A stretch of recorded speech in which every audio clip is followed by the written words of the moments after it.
It was just another ordinary day for Robert, or so it seemed. His heart beat with excitement, his mind filled with the kind of dreams that only a child's imagination can hold. He didn't want what everyone else wanted. He wasn't interested in being just another face in the crowd. Robert had something bigger in mind, something more meaningful than most could ever understand. A vast horse ranch, his own sanctuary where horses ran free, where he would raise and train them, becoming a legend of the racetracks. But there was a problem. People like Robert, from places like his, don't get to have those kinds of dreams. They don't get to reach for the stars. Robert didn't have the luxury of a stable life. His father was a horse trainer, always moving from town to town, never staying long enough to call any place home. One day, they were in a dusty town with a worn-out stable. The next, they were on the road again, chasing another opportunity. Robert didn't mind the moving. To him, every new place was a chance to get closer to his dream. He just had to keep believing, keep dreaming. That dream was tested one day in his classroom. The assignment was simple. Write about your future goals, your dreams. Robert poured his heart into the essay, 7 pages of hope, of ambition, of a future that no one else could see. He even drew out a layout of his horse ranch, 200 acres of stables, pastures, and tracks. It was his vision, his future. When the paper came back, his heart dropped. An F stared back at him. The teacher's note? Unrealistic. Rewrite it with a more practical goal. Robert froze. The words hit him hard. His dream was too big, too impossible. For a moment, he felt crushed. But that wasn't the end. In fact, it was only the beginning. The next day, Robert stood before his teacher, the weight of that F pressing on his chest like a boulder. The teacher, a man who'd seen it all, looked at him over the rim of his glasses with an almost pitying gaze. "Robert," he said, voice flat, "this dream of yours, it's unrealistic. A horse ranch? For someone like you? With no money, no stable home, no connections? That's out of your league. Rewrite this essay with something more practical, something achievable." Robert swallowed hard.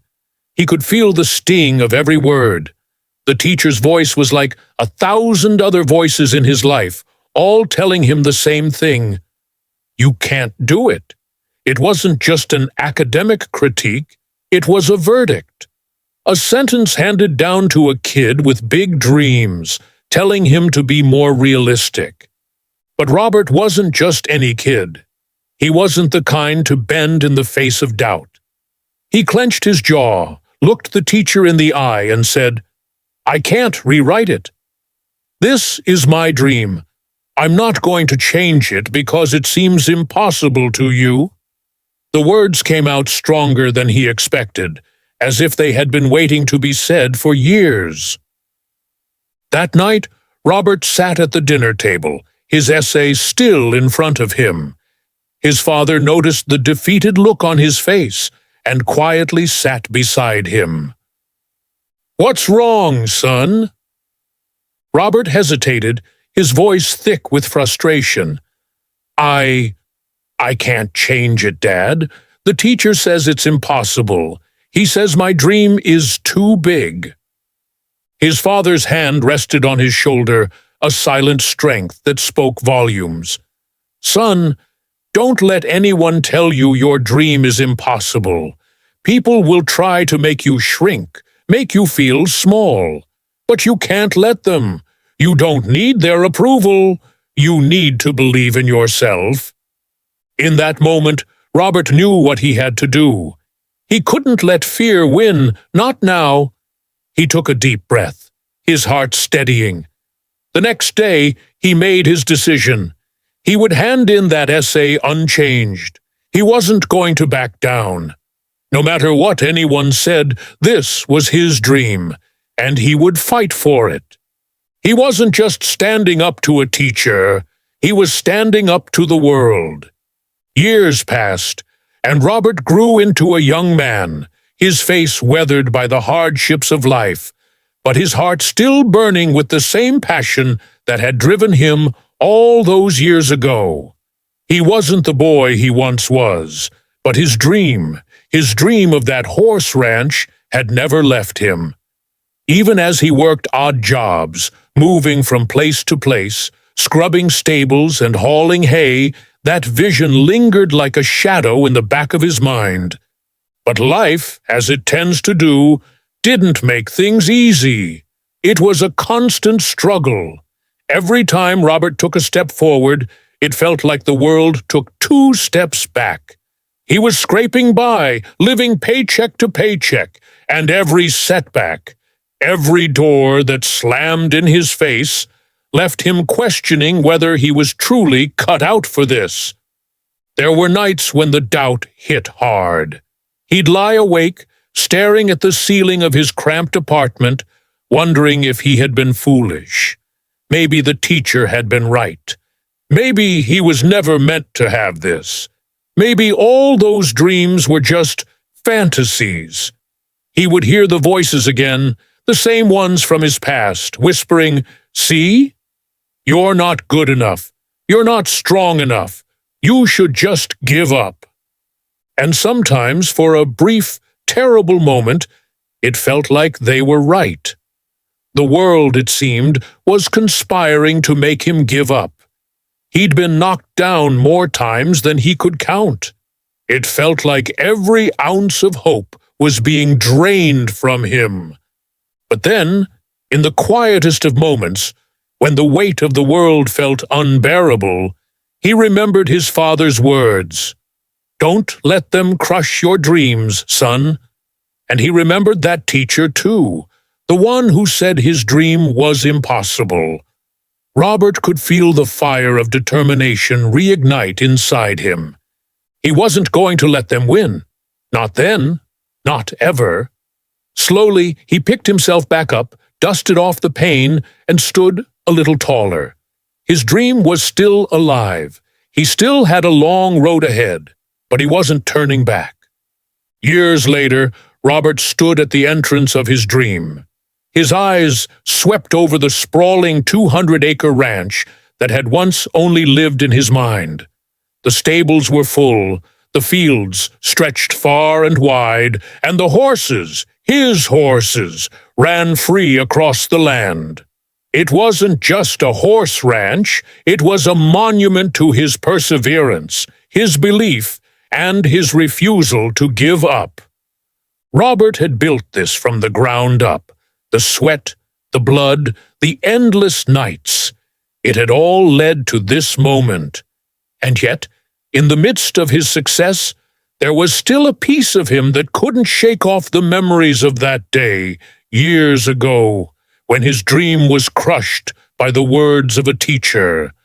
That teacher, now retired, found himself on Robert's ranch one afternoon, his steps slow as he walked through the gates of the very dream he'd once tried to destroy.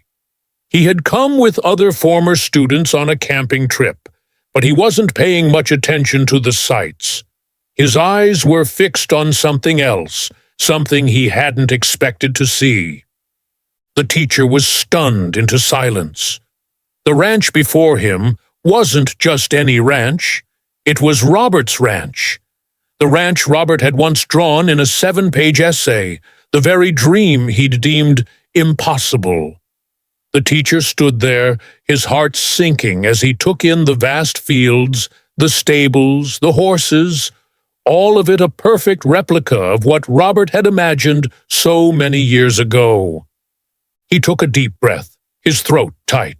The words that had once come so easily now felt like a burden.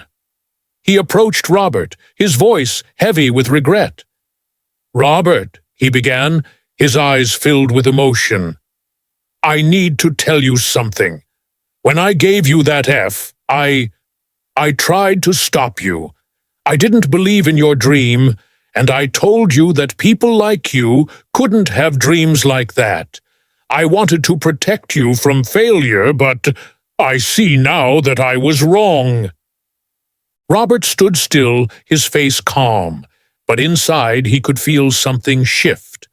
The teacher's words, the words that had haunted him for so long, had finally come full circle.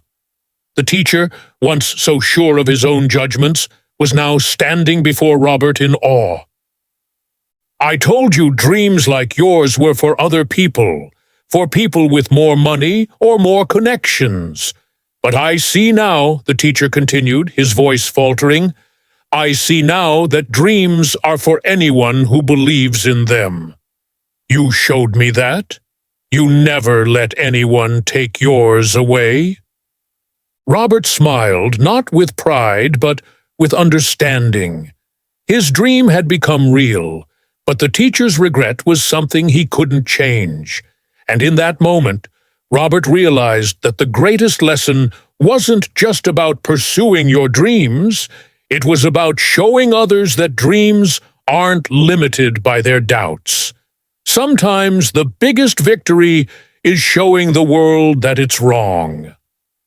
Robert stood tall, the weight of years melting away as he looked at his teacher. "I never stopped believing in my dream. You told me it was impossible, but I never gave up." His voice was steady, not angry, but full of quiet strength. On the wall behind them hung the framed essay, the same one that had once been dismissed. It wasn't just paper. It was the story of his unshakable belief, his relentless pursuit. Dreams, Robert knew, aren't meant to be hidden or doubted. They are meant to be chased relentlessly. And when you believe in them, you can make them come true.